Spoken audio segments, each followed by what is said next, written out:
nós novamente para o nosso episódio número 24. Obrigado, Gabriel, pela presença, pela oportunidade de ter você aqui trazendo sua opinião, né, a sua reflexão. E, infelizmente, a Sheila não pôde estar presente. E a gente vai dando seguimento. A gente vai falar hoje, né, da Federação Paulista e da Petrobras, que renovam parceria. Um exemplo aqui do futebol feminino da UEFA, que está com um planejamento a longo prazo para o futebol feminino na Europa, da UEFA, das competições da UEFA. A gente vai falar da Liga do Futebol dos Estados Unidos, que também está se planejando para os próximos anos. E a gente termina com um radar, né? Muitas meninas hoje que inclusive jogam futebol, de repente até em clubes profissionais, elas não conhecem, não têm noção que, né, teve um time de futebol feminino. O Clube Radar é de 1932, se eu não me engano, mas o futebol feminino do Radar é de 1980, 81, alguma coisa assim também.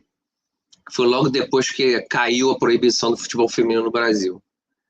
Então é um clube que realmente foi pioneiro, e acho que é interessante as meninas saberem um pouquinho dessa história, né, até para valorizar o que tem hoje. Tem muita coisa boa, tem muita coisa para melhorar, mas tem muita coisa boa, né? Então a gente vai iniciar aqui com o nosso Federação Paulista e Petrobras renovam parceria.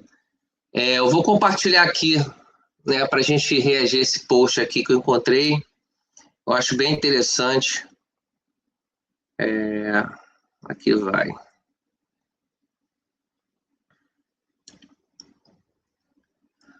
A Federação Paulista de Futebol e a Petrobras renovam parceria para o futebol feminino até o fim de 2027.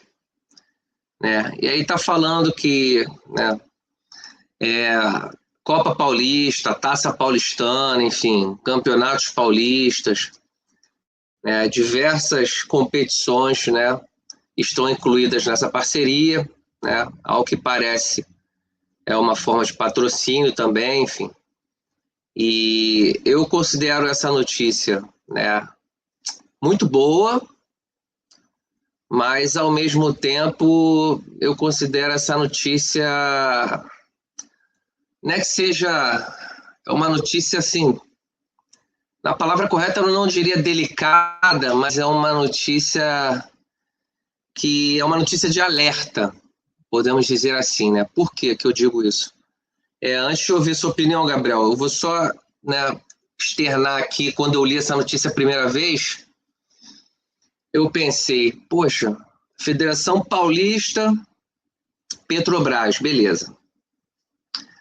O Brasil são 26 estados ou 27 estados, mais o Distrito Federal. Agora eu não lembro se é 26 mais um ou 27 mais um, né? Que no Brasil tem essa situação do mais um, que é o Distrito Federal. Agora eu só não me lembro se é 26 mais um, 27 mais um.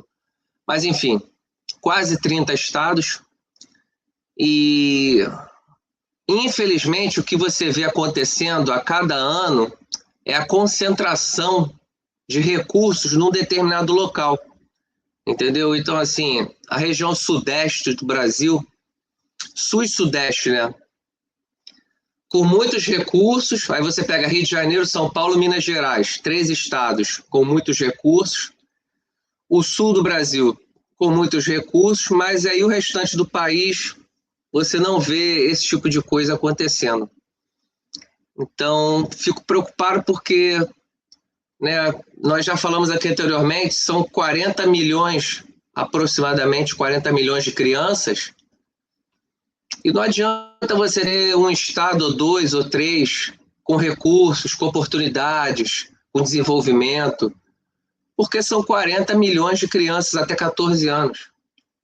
Então, assim, não é esse tipo de notícia que eu gostaria de ver. Eu gostaria de ver alguma notícia que você observasse que o país inteiro, né, vai ser beneficiado, Norte e Nordeste principalmente, né, o Centro-Oeste, mas assim, o Norte e Nordeste. As meninas de 10, 11, 12 anos do Norte e do Nordeste, como é que fica? Não adianta eu ter desenvolvimento em São Paulo, Rio de Janeiro, Minas Gerais, e o restante do país fica para trás.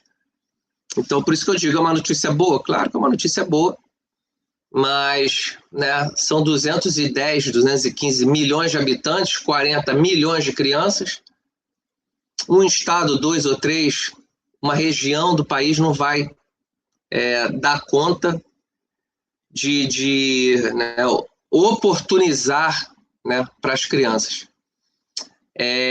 Como é que você vê essa notícia, Gabriel? Não sei se você tem opinião diferente, se tiver também não tem problema nenhum, né, você vê a Federação Paulista tendo essa parceria, as coisas acontecendo, mas assim, e aí? E o restante do país? Como é que você vê isso? Por favor, Gabriel. Obrigado. Antes de mais, boa tarde a todos e a todas que estão a ver. Um grande abraço ao nosso amigo Igor e à nossa amiga Sheila. Tudo bem? Relativamente aqui ao tema, concordo em absoluto. Não é uma questão de querer concordar por concordar, até porque isso não faz parte da minha forma de ser. Eu se concordo se achar que concordo, discordo se discordar, mas daqui não posso também, mais uma vez, discordar, porque de facto um país tão grande, de dimensão continental como é o Brasil, há essas dificuldades, obviamente, em obter apoios para vários tipos de federações regionais, portanto, estaduais, em que realmente não possam não ter tanta predominância como esse o tal sul-sudeste, não é? Portanto, essa zona do país, essa região específica. É errado, porque o Brasil não pode ser só aquele lado, não é?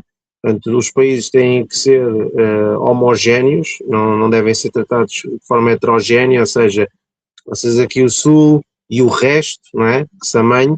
Por isso, assim, a renovação em si para a Federação Paulista não é má, coisa boa. O problema é que é só para a Federação Paulista, não é?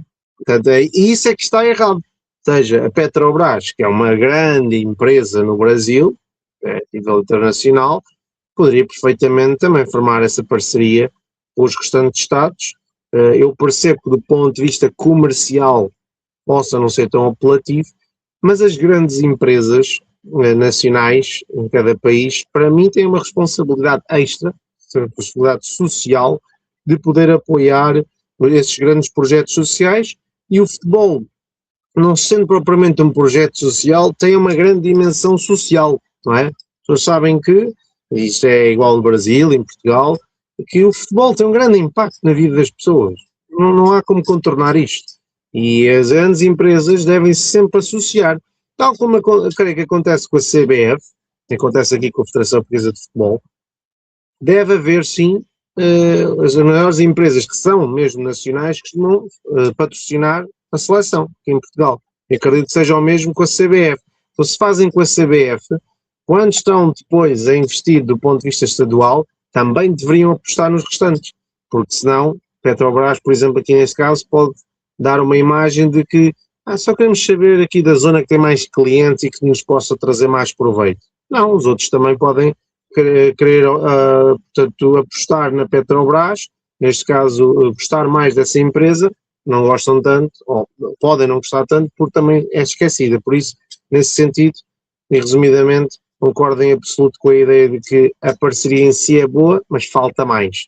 E se não for a Petrobras, que sejam outras empresas do Brasil, de grande dimensão, a poder fazer firmar parcerias com os outros Estados, e que o futebol brasileiro, sabendo de antemão que vai sempre haver essa região que está um bocadinho à frente dos outros, mas lá está, que a assimetria, em vez de ser assim, possa-se reduzir e que outros Estados do Brasil possam começar a ter clubes de maior dimensão e com mais recursos financeiros, porque nós sabemos que invariavelmente, por muito que um clube tenha muitos adeptos, não é? Se falta recursos financeiros, dificilmente consegue sustentar um plano a longo prazo. Portanto, nesse aspecto, o Brasil não tem falta de recursos, tem a falta de diversificação ou distribuição de recursos para a maioria das pessoas, ou seja, em vez de estar concentrado numa faixa, infelizmente não é só um problema do Brasil, mas o Brasil tem todas as capacidades para o poder resolver. Portanto, acredito que sim. Se mais Estados tiverem este tipo de parcerias, será o melhor para o futebol brasileiro. Perfeito, Gabriel, obrigado. Exatamente isso aí que você falou, né? Espalhar, né? Se pudesse espalhar, né, esses recursos, seria melhor para as meninas. Mas, enfim, é uma notícia boa, mas a gente fica na expectativa de que mais notícias nessa direção, né, surjam para a gente. Tá ótimo. Vou passar aqui para o nosso próximo tópico. O modelo sustentável de longo prazo para o futebol feminino da UEFA. Acho que essa notícia é bem interessante, porque indiretamente ela acaba tocando nisso que a gente acabou de falar, né? A gente já falou isso anteriormente em outros episódios. Você não vê no Brasil um projeto de médio e longo prazo, entendeu? Olha, a gente quer daqui a 5 anos isso, e daqui a 10 anos a gente quer isso. Você não vê isso, e isso chama atenção, porque todo gestor, todo administrador, coordenador, supervisor, gerente, enfim, toda pessoa que tem uma função de administração, essa pessoa ela sempre tem um plano de curto, médio e longo prazo. Isso é um requisito básico na gestão. E eu não vejo lugar nenhum falando qual é o plano do futebol feminino do Brasil para daqui a 5 anos. E qual é o plano para daqui a 10, 15 anos? Eu não vejo isso em lugar nenhum. Se tem, está muito bem escondido, entendeu? Porque a gente não vê isso em lugar nenhum. E parece que tudo é a Copa do Mundo 2027, mas não vai acabar o futebol feminino depois de 2027. E 2030, qual é o plano, entendeu? Então a gente tem esse modelo da UEFA que é justamente isso. Eles têm um plano. Se vai dar certo, vai dar errado, é outra história. Mas você precisa pelo menos de um plano. Eu vou compartilhar aqui a imagem. A UEFA reuniu executivos de clubes e ligas, e está falando aqui prioridades, acabei de falar. Prioridades para daqui a 3, 5, 10 anos. Quais são suas prioridades? Aonde você está? Para onde você quer ir? Ou aonde você quer chegar? O próximo ciclo de futebol feminino. Investidores para discutir os próximos passos da modalidade. Quer dizer, liderança para integrar a estratégia comercial dos clubes. Então, eles querem que haja uma conexão maior entre os clubes para tomar as decisões. Então está aqui. Futebol feminino precisa participar das decisões estratégicas das organizações. A gente já falou isso aqui anteriormente. Se eu não me engano, foi 2 ou 3 domingos atrás que a gente falou, comentamos, o governo ajudando, o governo fazendo, o governo. Isso não tem sustentabilidade a longo prazo, porque não é o governo. Os clubes têm que se organizar como uma empresa se organiza, identificar o seu produto, identificar o seu cliente, o seu alvo e buscar o crescimento. É o que eles estão falando aqui. Planejamento e negociações comerciais.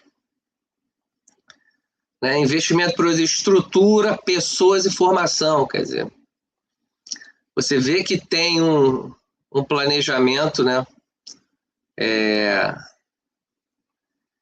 existe um planejamento claro, que eles querem, e eu acredito que eles vão conseguir. Pode não conseguir, faz parte da vida. Você tenta, consegue ou não consegue.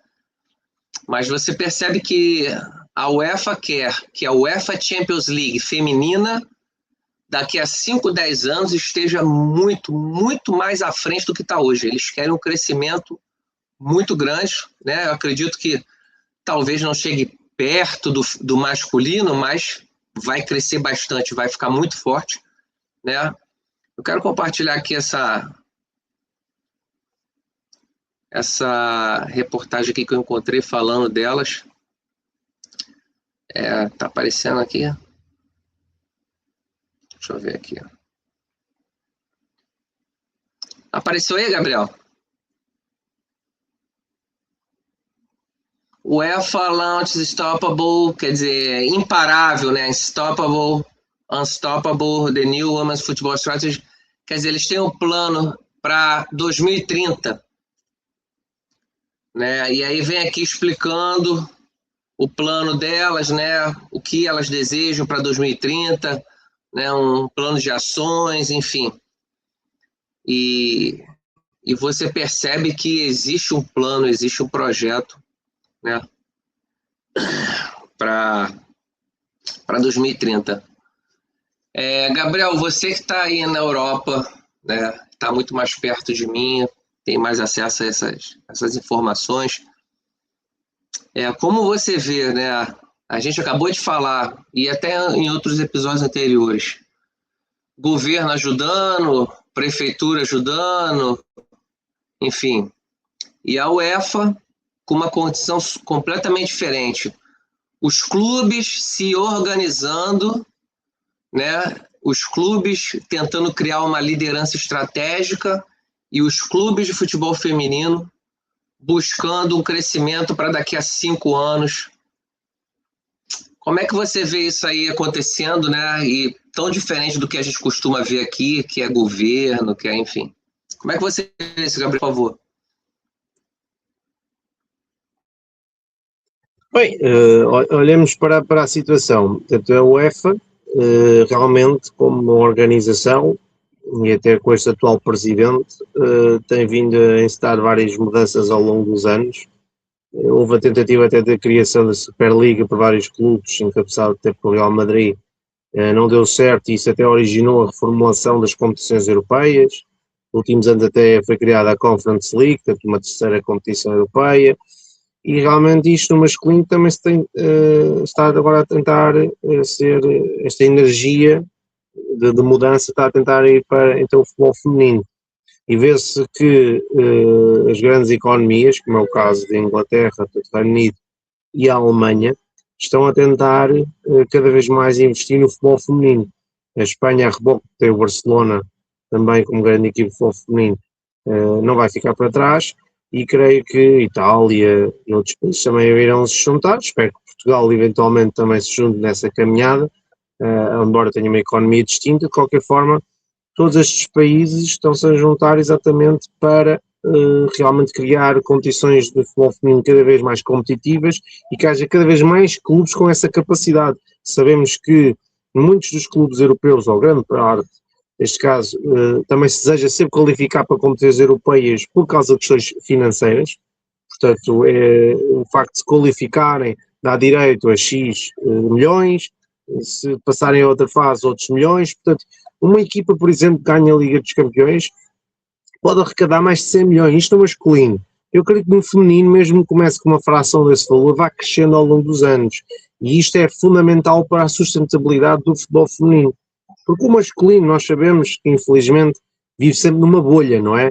Mesmo o Covid já está para trás, já foi arrebentada outra vez essa bolha, já estão a fazer transferências, e neste ano, só a Inglaterra, entre clubes, 100 e tal milhões em 2 jogadores, por acaso ingleses, a cada um.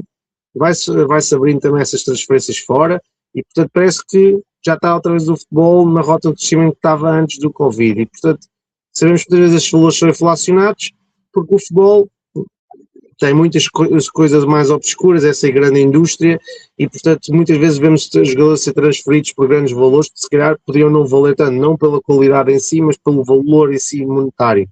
E no feminino o que eu espero é que, mesmo que possa não ter tanta atratividade comparativamente ao masculino, para muitas pessoas, que pelo menos as senhoras tenham a oportunidade de expor todo esse seu valor, recebendo, como eu digo, nem que seja um décimo, um quinto desse valor, porque também merecem. A UEFA não tem falta de dinheiro, como a FIFA, como a CAF, todas essas grandes associações, grandes confederações, e portanto acredito que sim, que as senhoras têm o direito, porque o futebol feminino tem crescido bastante na Europa, vai continuar a crescer, e como o nosso amigo agora disse muito bem, é com um plano, que correndo bem ou correndo mal isso é outra coisa, mas é com um plano que as coisas podem crescer, não é? Ninguém cresce, não é, do dia para a noite, e muito menos vai crescer a longo prazo se não tiver pelo menos uma ideia, não é? Onde quer estar, onde está e onde eu quero estar. E depois para chegar de onde eu estou, onde eu quero estar, tenho que perceber objetivos, não é? Não é que eu vou daqui a 2 meses ou 3, o que é que eu já tenho que ter feito, 1 ano, por aí fora. E que sim, acho que a UEFA aqui pode dar um mote, porque sabemos que o futebol feminino ainda tem grande pujança nos Estados Unidos. Já disse aqui várias vezes e repito que o Brasil podia perfeitamente também ter essa pujança no continente americano e ombrear com os Estados Unidos no futuro, a longo prazo, e portanto acredito que sim, que a UEFA estar a fazer isto vai ajudar que depois estas novas competições do formato do Mundial de Clubes, tanto para o masculino como para o feminino, também se torne cada vez mais atrativo e que possamos ver as melhores jogadoras do mundo, independentemente no continente onde joguem, poderem depois jogar essas grandes competições e poderem nos maravilhar com a sua qualidade. Por isso, acho que sim, acho que só todas as senhoras, até há muitas meninas brasileiras que sonham vir a jogar em algum clube europeu. Este tipo de notícias é sempre uma ótima notícia. Mas, como eu disse, já em vários episódios, o Brasil também tem tanto ou mais potencial que todo o continente europeu, em tamanho, já nem se fala, população, recursos. Portanto, se investirem bem, se a CBF tomar bem nota destas evoluções que a UEFA está a fazer e quiser também implementar algumas mudanças, com as características obviamente distintas, acho que sim, acho que o Brasil nos próximos anos também pode ter esse crescimento. Agora é preciso apresentar um plano, vamos ver se a partir do Mundial do próximo ano, se nesse sentido o Brasil também vai crescer. Portanto, vamos aguardar. Tá ok, Gabriel. É interessante isso aí que você falou, porque eu estava aqui pensando.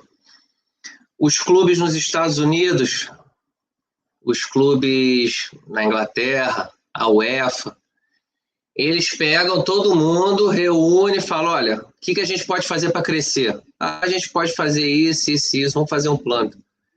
E o que eu vejo no Brasil é o contrário. Cada um por si, cada um tenta fazer o seu e se esquece, né, que o exemplo que eu usei anteriormente, se você vai num shopping com a sua filha, com a sua esposa comer pizza, se você chega nesse shopping, tem uma pizzaria linda, maravilhosa, só que as outras lojas é uma bagunça, você não vai querer mais voltar lá nesse shopping. Entendeu? Você só vai voltar no shopping se o shopping for legal, organizado, limpo, ar-condicionado, estacionamento, segurança, banheiro, etc, etc, etc. Aí você volta no shopping.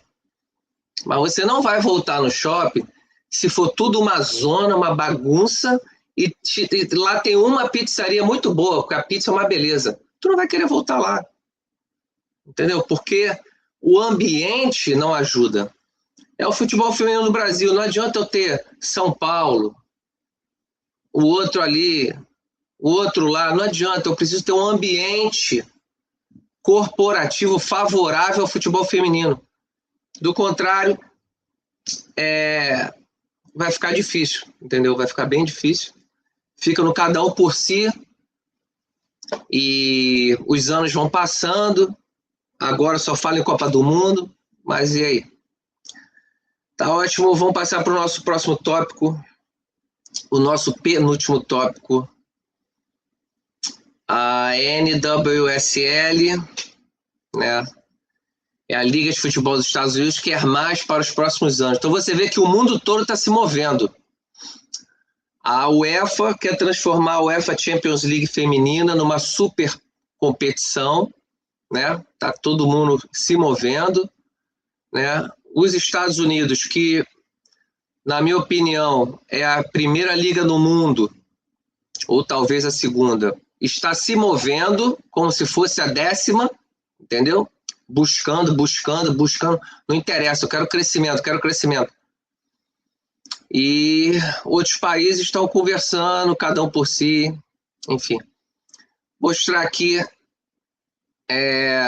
a Liga de Futebol dos Estados Unidos, né? Os números, que acho que isso é importante, melhor do que ter opinião é ter números, né? A potência econômica do futebol feminino, né? Eles atingiram pela primeira vez a marca de 1 milhão de torcedores pagando ingressos para assistir no estádio, né? A Liga, pela primeira vez, ultrapassou essa marca, né? Eles tiveram mais de 1 milhão de pessoas comprando ingresso para ir lá no estádio. E, enfim, crescimento. Público médio, 11 mil. É um público excepcional? Não. Mas está crescendo, então estão se movendo. Ora, 11 mil a gente bateu. Agora vamos tentar bater 15 mil, 16 mil. Buscando crescimento. Aumentou 10% em relação à última liga. É o crescimento. Aumentou 10%, de repente agora aumenta 10% de novo, aumenta 15%. Maior público registrado num jogo de futebol. 63 mil pessoas foram assistir um jogo de futebol feminino. Devers Summit e Washington Spirit. A Liga Feminina dos Estados Unidos. 63 mil pessoas. 72% de crescimento de vendas. Olha só os números. Quando que você consegue aumentar suas vendas em 70%? 207% nas vendas de lojas oficiais, né? Camisa, boné, enfim. Os produtos licenciados das equipes, 207%. Né? Se você não tem algo muito bom acontecendo, você não tem um aumento de 200%. 1 bilhão de minutos consumidos nas transmissões da Liga Feminina dos Estados Unidos. Considerando TV, streaming e as plataformas digitais. 1 bilhão de minutos consumidos, quer dizer, está crescendo. Aumento no tempo assistido nos canais, né, do YouTube, 50%. Um aumento nos canais do YouTube. Então, deixa eu fechar aqui.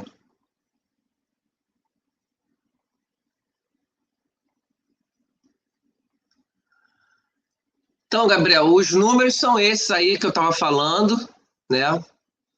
E você percebe que em nenhum momento você escuta falar de governo, tá? Você não escuta falar em nenhum momento de clube A, B ou C. Ah, o estado do Texas está expandindo no futebol feminino. A Califórnia está investindo no futebol feminino. Nova York está... Não tem isso. É a Liga de Futebol Feminino. Para quê? Para que todo mundo cresça. Entendeu? Não é o primeiro meu. Eles são concorrentes, eles são adversários, eles estão se enfrentando dentro do campo. Fora do campo, todo mundo senta numa mesa, bota lá um copinho de água, um suco, enfim. Agora vamos conversar aqui para a gente crescer ainda mais nos próximos 5 anos. É assim que eles fazem, entendeu? Enquanto no Brasil, fora do campo, cada um por si, aí você tem um esporádico ali, um esporádico lá, o governo ajuda ali, o outro ajuda lá, e os anos vão passando. Então, assim, qual a sua opinião, Gabriel, com esses números da Liga, que já é a Liga número 1 do mundo, e eles estão fervendo a cabeça para querer crescer? Olha só. Como é que você vê isso, Gabriel, por favor? Eu não podia concordar mais. De facto, o grande problema é a mentalidade. E isso não é só no Brasil, em Portugal é igual, infelizmente. É a mentalidade de eu quero para mim, no máximo para os meus, os outros se lixem, não é? Não pode ser assim. Os americanos, já falámos aqui várias vezes, os norte-americanos, como qualquer povo no mundo, têm os seus defeitos, mas eles, para o negócio, têm bastante jeito e são muito pragmáticos nesse aspecto, ou seja, se faz dinheiro, faz sentido, em termos de pensamento. Então, eles percebem que, se juntando, conseguem que o bolo aumente. Isso é uma coisa que agora em Portugal, por exemplo, está-se a falar por causa dos direitos televisivos e não se percebe, por exemplo, o Sport Lisboa Benfica, sendo o clube em Portugal que tem mais adeptos, vamos equipará-lo, por exemplo, no Brasil ao Flamengo, e agora estavam a dividir os direitos televisivos e eles diziam assim, então mas espera, somos o maior clube e agora vamos deixar de receber tanto só por causa que vocês querem receber mais. Não, nós queremos mais, não é? E isto não tem nada a ver com o clube do Flamengo ou o Lisboa e Benfica, tem a ver com a mentalidade, porque se fosse outros clubes era a mesma crítica, que é o bolo receberem menos do bolo existente é uma concessão para a longo prazo receberem mais. Porquê? Porque para que é que eu quero ter, isto é uma questão de negócio, não é? Para que é que eu quero ter 100% de uma uva se eu posso ter 20% de uma melancia, não é? Muito maior. Logo 20% vai ser maior que a uva, o 100. Portanto, e os americanos entendem isto muito bem. Por isso é que eles perceberam que, vamos, em vez de estarmos aqui com guerras, vamos buscar, não é? E eles que ainda por cima, a nível desportivo, têm uma cultura que eu acho muito boa mesmo, que é a ideia de que até pode haver um clube ou outro, historicamente, que vença um pouco mais, não é? Pode haver, e há, um ou outro possa vencer mais, em todas as modalidades, mas é muito competitivo, nunca se sabe quem vai ganhar a NBA, na NFL, não é? Na NHL, a todas as modalidades, porque é muito competitivo. E acredito que o futebol feminino nos Estados Unidos continua também a dar muitas cartas por causa destes números. Estes números são comprobativos. Eles olham para isto como um negócio. Ainda há pouco tempo, há poucos dias inclusive, vi uma notícia de que até há bem pouco tempo também o basquetebol feminino dos Estados Unidos, a Liga Feminina, tinha, portanto, o que eles chamam de salary cap, não é? Portanto, o ordenado máximo em, se não me engano, 300 mil dólares anuais.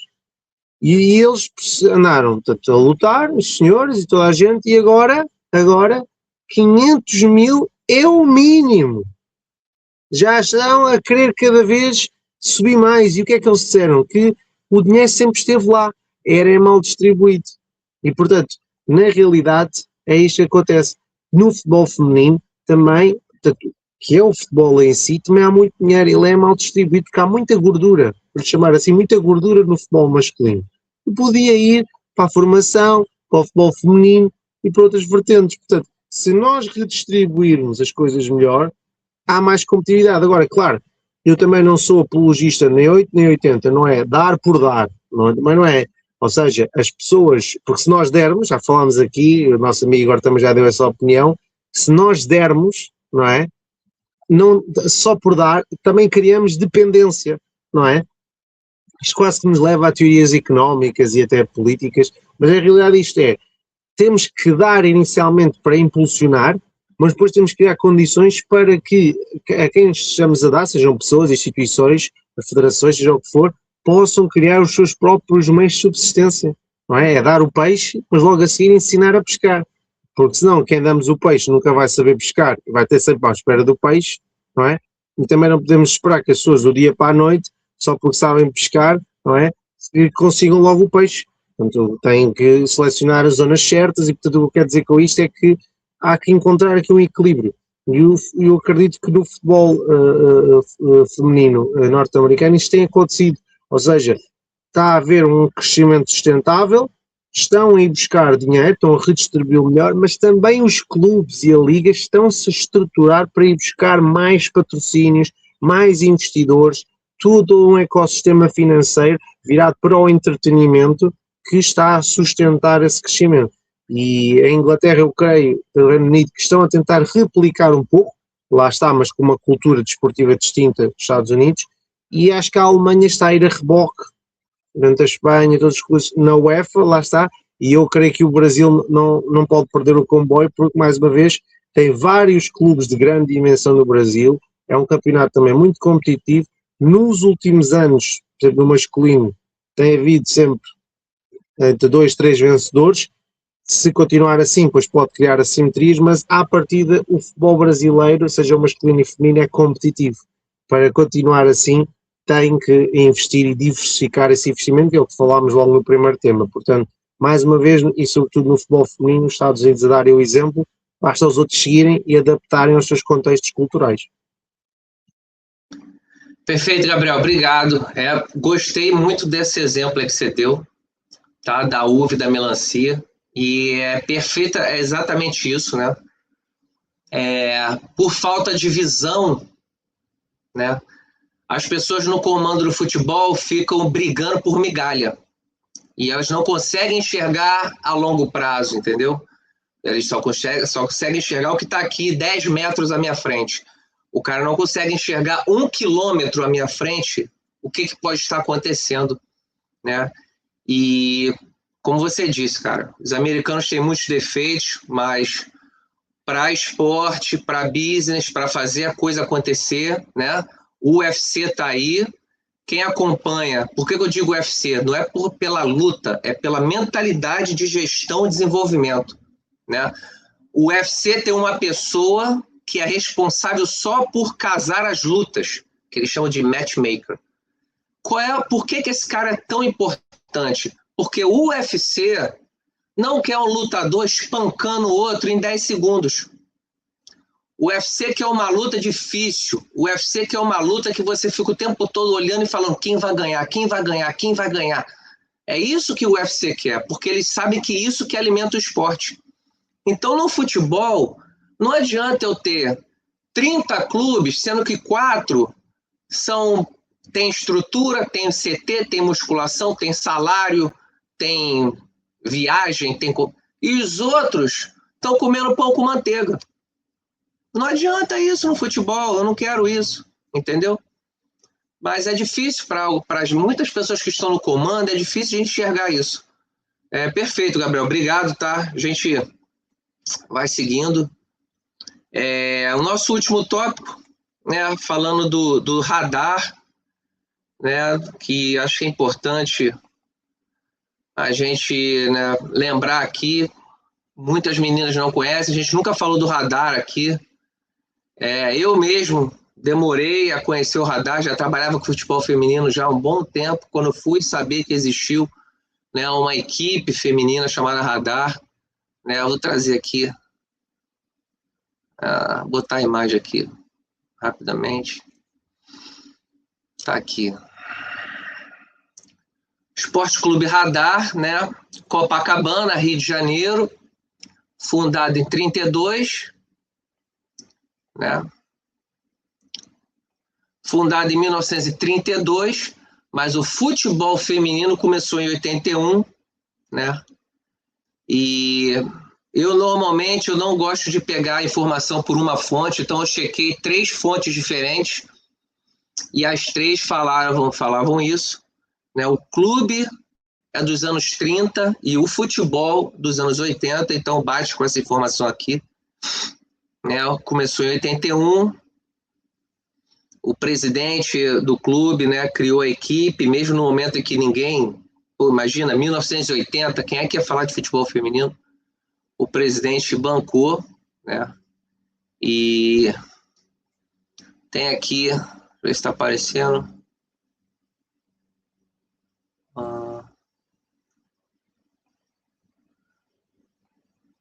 Não sei se está aparecendo aí. Vou botar aqui, share screen. Não. Ainda não está a aparecer, amigo. Vamos ver. Beleza, agora peguei aqui. Então tem aqui, né, falando sobre o Radar, o clube que fez história e sumiu. Depois ele sumiu, o clube sumiu, né, do futebol feminino. Entendo, né, procurei pensar por que o clube sumiu. Se você não tem o crescimento da modalidade, que é o que os americanos estão fazendo, se fica cada um por si, cada um buscando o seu crescimento, fica muito mais difícil, como o Gabriel falou, fica todo mundo brigando pela uva, quando na verdade poderia estar todo mundo dividindo uma melancia. Então, está aqui falando sobre o Radar, né? Ele foi... esse time do Radar foi o time base para a primeira competição internacional, que foi um experimento da FIFA, que foi uma espécie de Copa do Mundo de futebol feminino, né? Foi essa equipe, e que agora, recentemente, essas atletas, né, receberam a compensação financeira, porque provavelmente, quando elas representaram o Brasil ali nos anos 80, se bobear, pagaram até do próprio bolso. Não me surpreenderia se eu visse alguma notícia nesse sentido.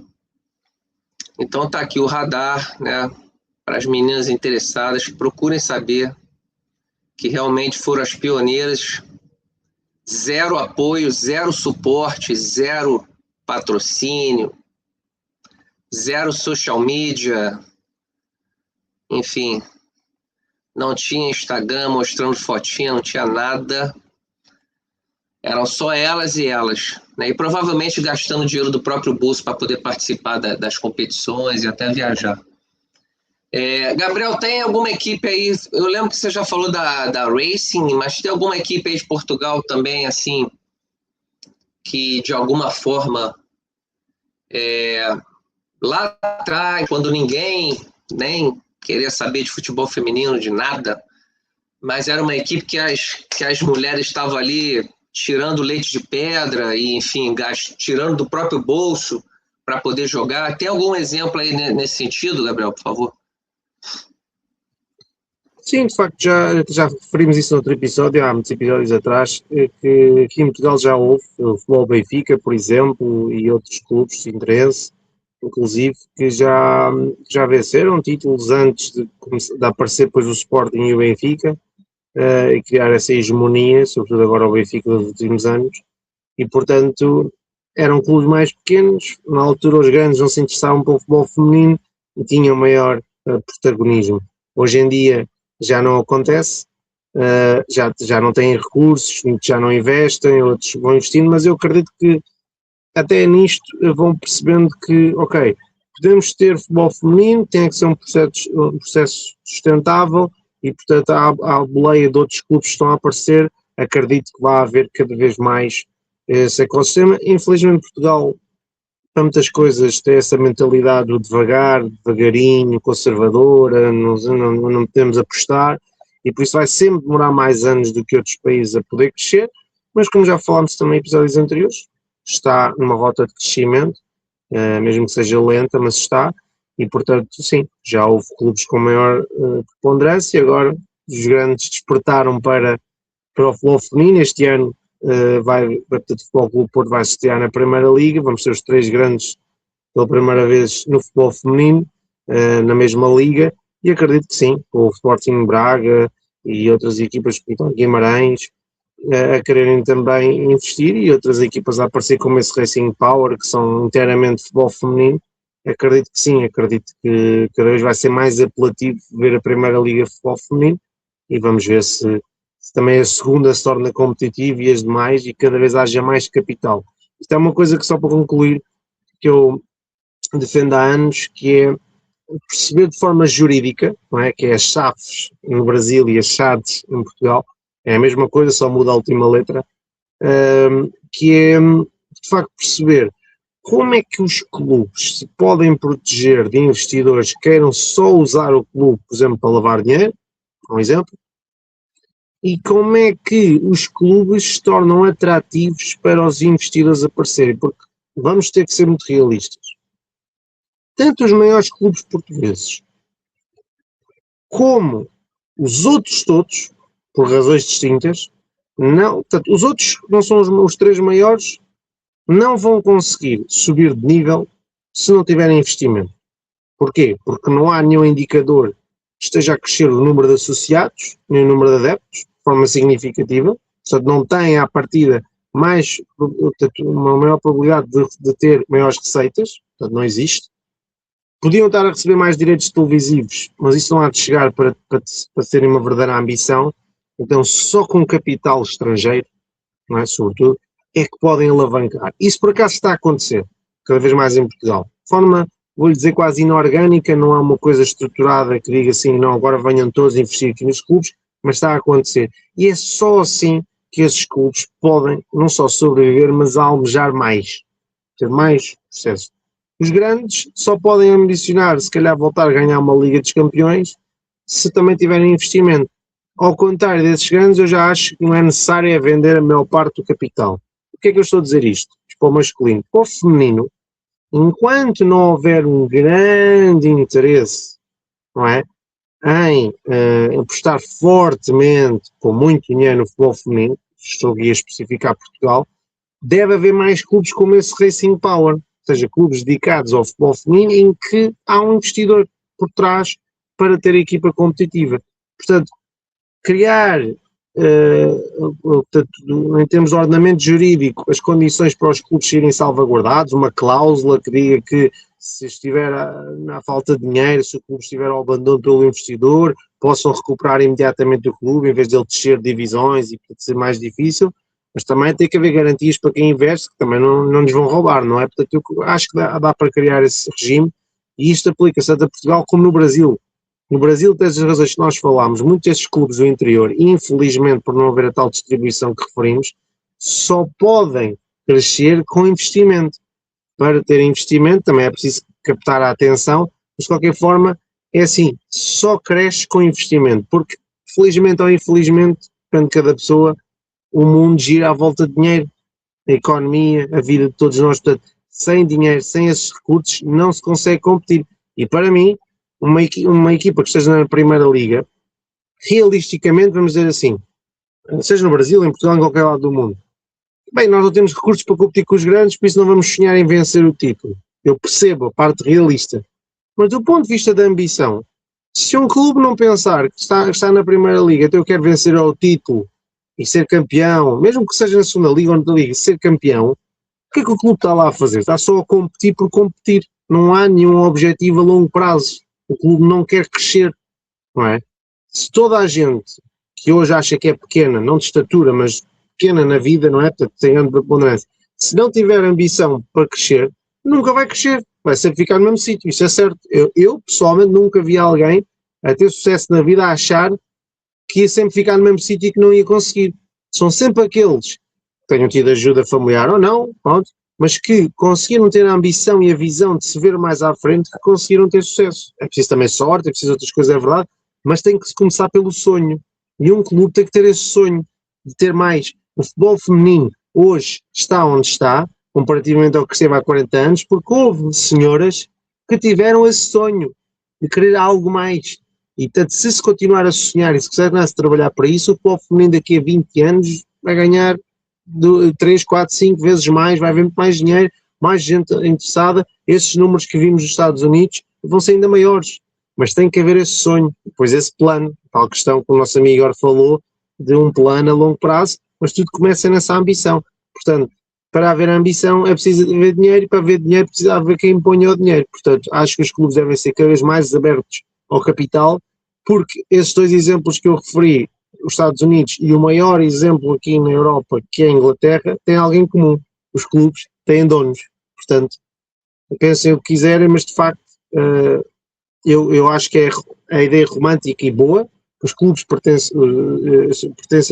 possam pertencer aos adeptos, mas os clubes pertencem sempre aos adeptos, em Portugal e no Brasil, mas as chaves ou as chaves é que têm que pertencer a investidores e os clubes ter uma porcentagem. De outra forma, os investidores também não querem investir porque se não podem ganhar dinheiro e controlar, não metem. Portanto, isto é uma ideia para reflexão, para quem nos está a ouvir e para conversarem, porque desta forma ninguém sai de onde está e o futebol feminino podia evoluir muito mais havendo pessoas que pagassem bons ordenados às jogadoras, não há dinheiro e se não for nos grandes clubes, as jogadoras vão ter que estar sempre a procurar oportunidades fora do seu país e não é isso que nós pretendemos. Portanto, esta é a minha ideia relativamente a esta situação e é uma pena que este clube Radar tenha desaparecido. Oxalá que possa ser recuperado sob outro nome, sob outra designação, mas estes clubes históricos merecem regressar e merecem lá estar ter alguém que invista neles e que acredite para dar aqui o exemplo de que a história é um processo contínuo, não pode